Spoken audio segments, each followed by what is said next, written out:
नमस्कार, कल की तैयारी में आपका स्वागत है। आपके साथ मैं हूं मानसी दवे और आप देख रहे हैं मार्केट की हमारी वो खास पेशकश जहां हम आपको during the last session market कैसा रहा उसका जायजा तो देते ही हैं, लेकिन साथ ही करवाते हैं अगले सेशन की तैयारी यानी कि कल की तैयारी। हमारे साथ टेक्निकल और फंडामेंटल एक्सपर्ट जुड़ते हैं, अपनी एनालिसिस अपनी एडवाइस हमारे साथ शेयर करते हैं और आपके लिए तैयारी करवाते हैं अगले ट्रेडिंग सेशन की। इतना ही नहीं, आपके सवालों के जवाब भी देने की कोशिश होती है। तो चलिए सबसे पहले सवाल पूछने का तरीका आपके स्क्रीन पर लेकर आ जाते हैं, उसके बाद एक एक कर मार्केट का हाल और एक्सपर्ट से बातचीत भी करेंगे। सवाल पूछने का तरीका आप अपने स्क्रीन पर देखेंगे, हमारे सोशल मीडिया हैंडल्स जो है वो आपके स्क्रीन पर फ्लैश होते नजर आएंगे।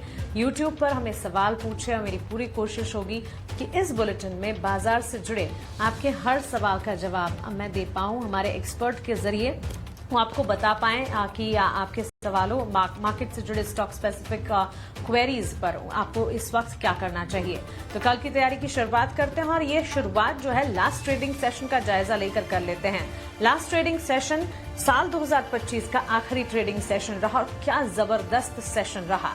बढ़िया मजबूती बाहर देखी बाजार में। निफ्टी 200 अंकों की बढ़त दिखाकर 26,150 के लेवल्स पर क्लोज हुआ।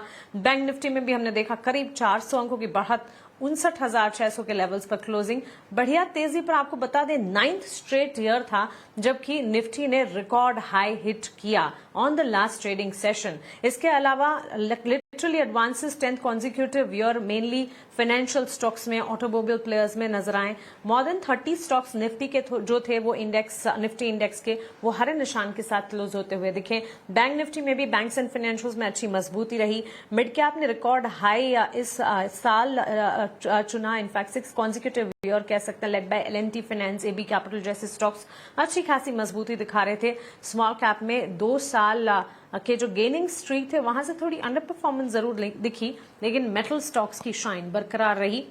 सेफ गार्ड ड्यूटी को लेकर जो खबर आती हुई दिखी उसने सीधे तौर पर स्टील प्रोडक्ट्स और मेटल पैक पर चमक बढ़ाई। कुछ स्टील प्रोडक्ट्स के इंपोर्ट पर सेफ गार्ड ड्यूटी लगने से जेएसडब्ल्यू स्टील, टाटा स्टील जैसे स्टॉक्स थे जो कि लास्ट ट्रेडिंग सेशन में 5% तक का इजाफा दिखा रहे थे और इसी सेक्टर से जुड़ी अन्य कंपनियों में भी मोमेंटम बेस्ड कामकाज था। तो 2025 का लास्ट ट्रेडिंग सेशन तो दमदार रहा, लेकिन अब अगला ट्रेडिंग सेशन जो होगा वो 2026 का होगा। जी हाँ, हम 2026 में प्रवेश कर जाएंगे और 2026 का पहला ट्रेडिंग सेशन। आपकी स्ट्रैटेजी क्या होनी चाहिए, स्टॉक स्पेसिफिक आपको क्या कुछ करना चाहिए, इंडेक्स पर नजरिया क्या होना चाहिए। चलिए अब इसकी शुरुआत करते हैं, हमारे एक्सपर्ट्स को जोड़ते हैं, उनसे समझते हैं उनकी एनालिसिस। स्नेहा पोद्दार है हमारे साथ, assistant vice president research analyst Motilal Oswal financial services limited. वहीं लक्ष्मीकांत शुक्ल जी भी हैं, technical analyst institutional research yes securities India limited. आप दोनों का ही स्वागत है 89 स्वदेश पर अपना समय देने के लिए शुक्रिया। Sneha, will start with you. दमदार सेशन रहा, द लास्ट सेशन ऑफ 2025 2026 की शुरुआत कैसे देख रही हैं आप? Good afternoon Mansi. सो 2026 की शुरुआत काफ़ी वॉलेटाइल रहेगी बिकॉज ये बजट के जो पहले वाला मंथ है। सो नॉर्मली जनवरी काफ़ी वॉलेटाइल रहती है, बट एक बार जब बजट जो एक मेजर इवेंट है वो ओवर हो जाएगा तो उसके बाद एक काइंड ऑफ मेजर ट्रिगर जो रहेगी वो इंडिया यूएस ट्रेड डील रहेगी जो कि काफ़ी टाइम से अवेटेड है एंड मार्च में होपफुली कंक्लूड हो जाना चाहिए।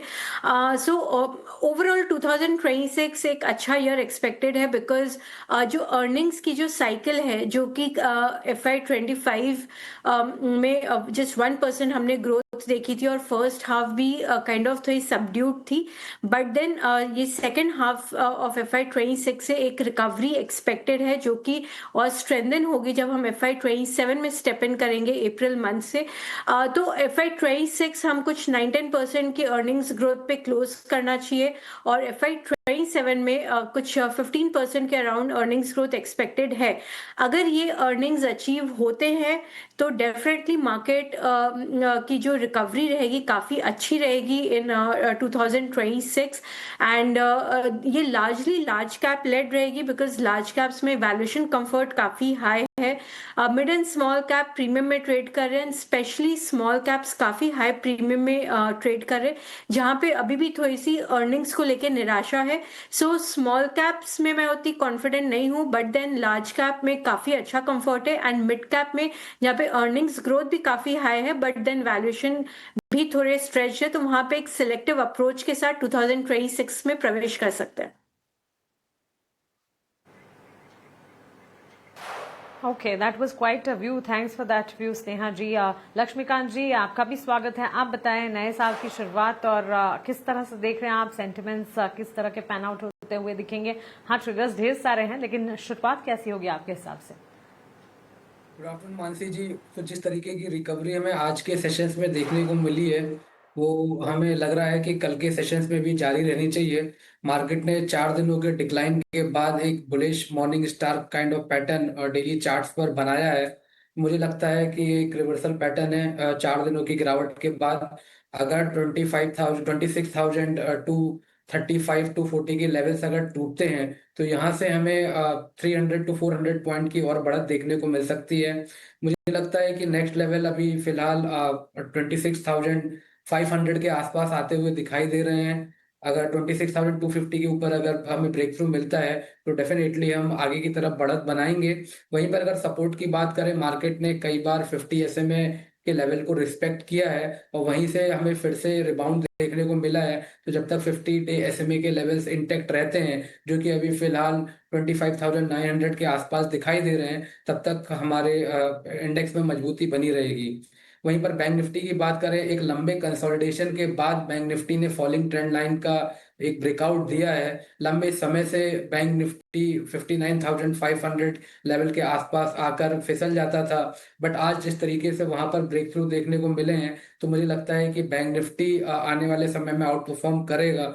और यहाँ से अगर जो नेक्स्ट हर्डल है 59,800 का, अगर वो टूटते हैं, तो देन आफ्टर हमें 60,200 से लेकर 60,500 के लेवल्स देखने को मिल सकते हैं। एब्सोल्युटली। तो चलिए, हमारे दोनों ही एक्सपर्ट्स की तरफ से बाजार पर इंडेक्स वाइज जो नजरिया है वो इस वक्त आप अपने स्क्रीन पर देख रहे हैं। फटाफट से सवाल जवाब का सिलसिला शुरू कर लेते हैं। पहला सवाल अपोलो हॉस्पिटल पर है। दीप्ति लिखती हैं, यूट्यूब के जरिए उन्होंने भेजा है, 20 शेयर्स खरीदे हैं इन्होंने अपोलो हॉस्पिटल के। 7,250 अपने एंट्री लेवल बता रही हैं। स्नेहा, आपसे एक राय लेना चाहूंगी।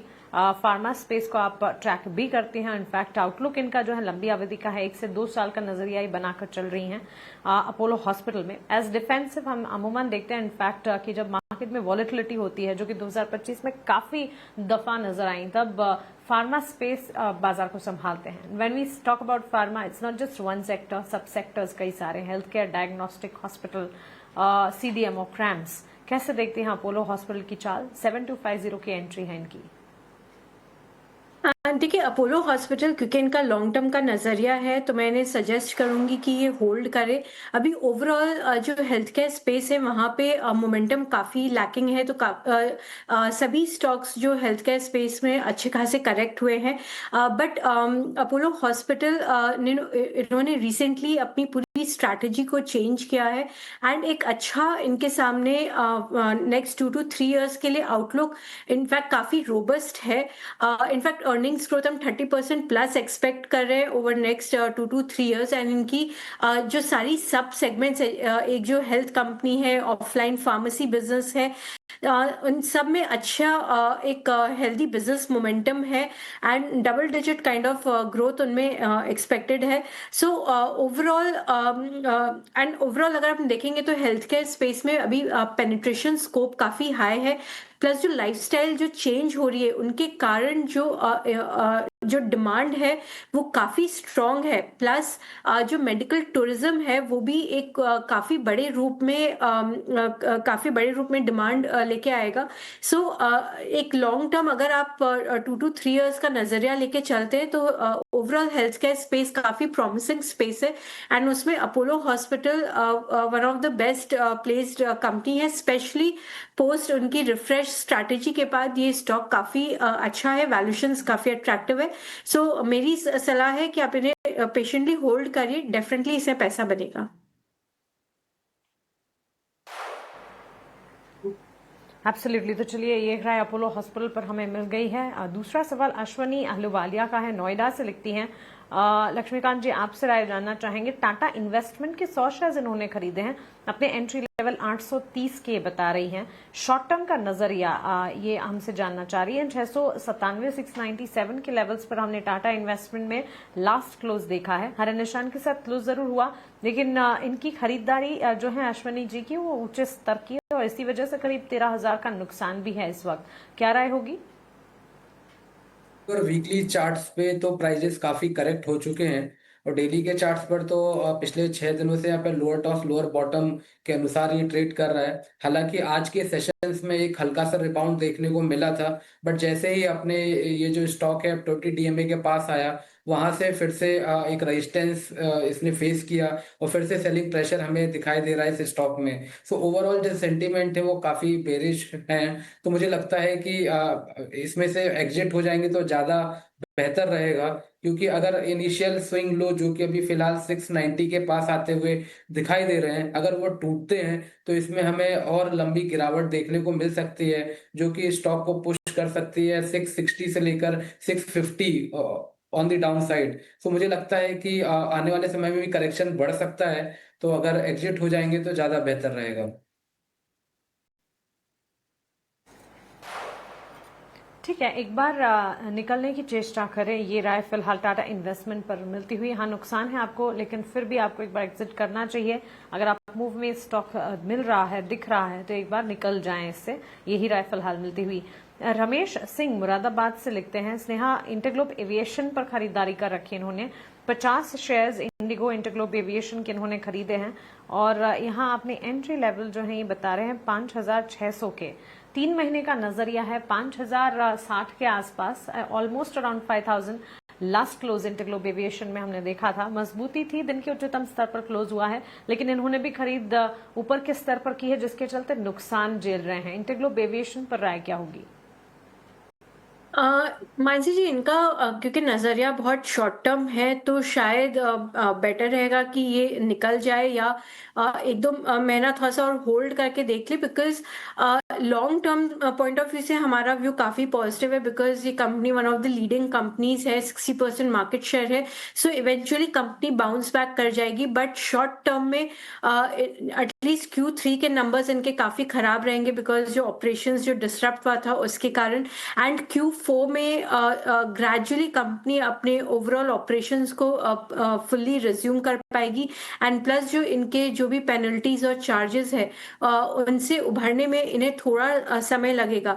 तो हो सकता है कितनी क्विकली कंपनी बाउंस बैक कर पाती है। इन्होंने काफी कुछ रिकवर कर लिया है, बट स्टिल अभी भी 10% जो इन्हें रिडक्शन फेस करना पड़ा है, इसका कहीं ना कहीं इम्पैक्ट Q4 में भी रहेगा। बट कंपनी कितनी जल्दी ये सब से बाहर उभर पाती है वो स्टॉक प्राइस एक्चुअली डिटरमिन करेगी। तो चाहे ये 1-2 महीना और टाइम देके देख सकते हैं, बिकॉज बॉटम काफी कुछ लग रहा है कि ये यहाँ पे कैप हो गया है। तो अगर अभी सब डिपेंड करेगा कि कंपनी यहाँ से कितनी क्विकली रिकवर होती है। सो अगर रिकवरी आती है इनके ऑपरेशंस में, तो स्टॉक प्राइस में भी रिफ्लेक्ट होगा। तो एक बार टाइम देके देख सकते हैं, अगर 2 मंथ्स बाद इन्हें जो भी लेवल्स दिखे उसके बाद वो एग्जिट कर सकते हैं। और अगर इसे लॉन्ग टर्म के लिए होल्ड कर सके तो डेफिनेटली होल्ड करना चाहिए, बिकॉज इनकी बाइंग प्राइस सब इन्हें जरूर देखने को मिल जाएगी।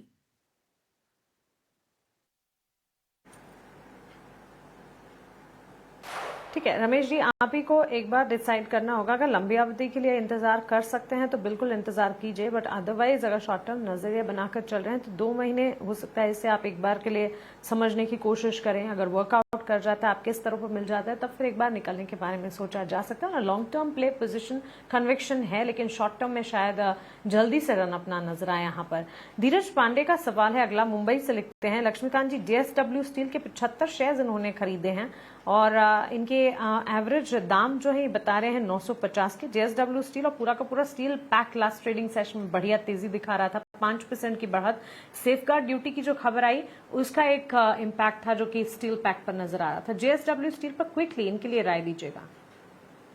जेएसडब्ल्यू स्टील में आज ही के सत्र में फॉलिंग ट्रेंड लाइन का ब्रेकआउट देखने को मिला है और जिस तरीके के फॉर्मेशन बन रहे हैं उस हिसाब से हमें फर्दर अपसाइड के मूव जेएसडब्ल्यू स्टील में दिखाई दे रहे हैं। मुझे लगता है कि यहाँ से करंट लेवल से भी 1220 तक के जो नेक्स्ट टारगेट है वो हम देख पा रहे हैं। अगर 1120 का लेवल टूटता है उसके बाद भी हमें फर्दर अपसाइड के मूव देखने को मिल सकता है। वहां से स्टॉक 1300 के जो नेक्स्ट लेवल है वहां तक पहुंच सकता है। तो मुझे लगता है कि इनको होल्ड करके चलना चाहिए।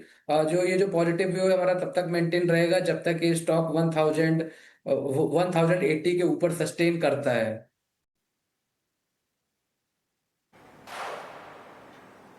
एब्सोल्युटली। तो चलिए जेएसडब्ल्यू स्टील पर ये राय। अब क्विकली चलते हैं हमारे अगले सेगमेंट वैल्यू इन्वेस्टमेंट पिक यानी कि वीआईपी शेयर्स की तरफ।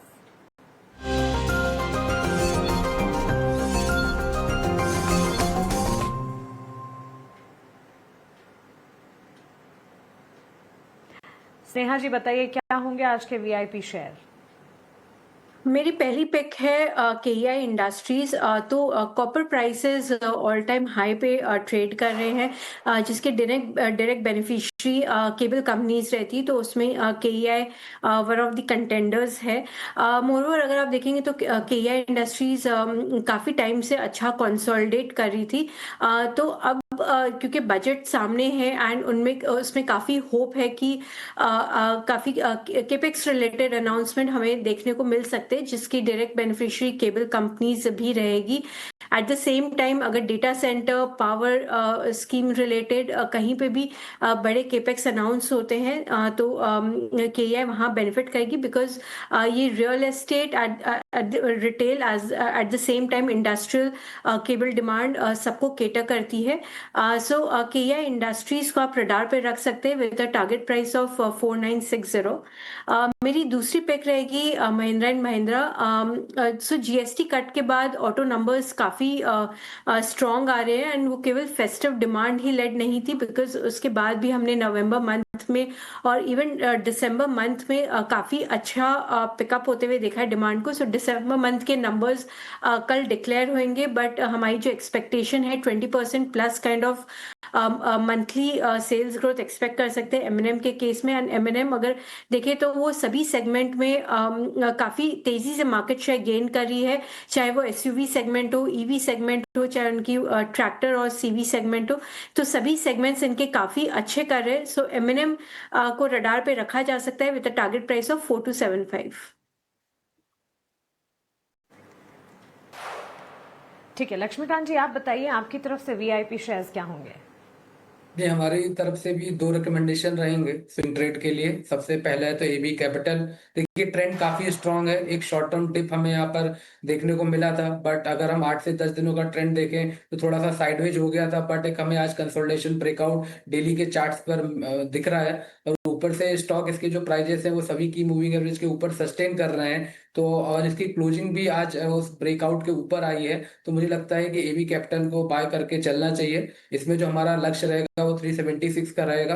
बाय करते समय में 345 के स्टॉप लॉस के साथ इसको ट्रेड करना है।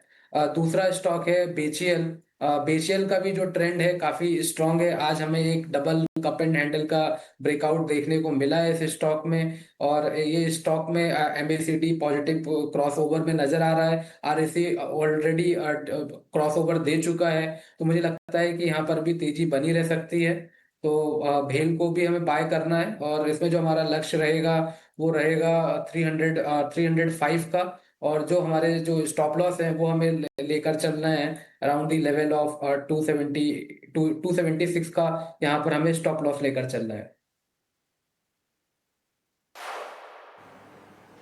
बिल्कुल लक्ष्मीकांत जी, स्नेहा जी, बहुत शुक्रिया आपका हमारे साथ जुड़ने के लिए और हमारे व्यूअर्स के सवालों के जवाब देने के लिए, साथ ही कल की तैयारी करवाने के लिए, और नए साल की आप दोनों को ही ढेरों शुभकामनाएं। चलिए ऑन दैट नोट कल की तैयारी को हम यहीं समेटने जा रहे हैं, लेकिन ईटी नाउ स्वदेश पर खबरों का सिलसिला लगातार जारी है। आप बने रहें हमारे साथ। नमस्कार।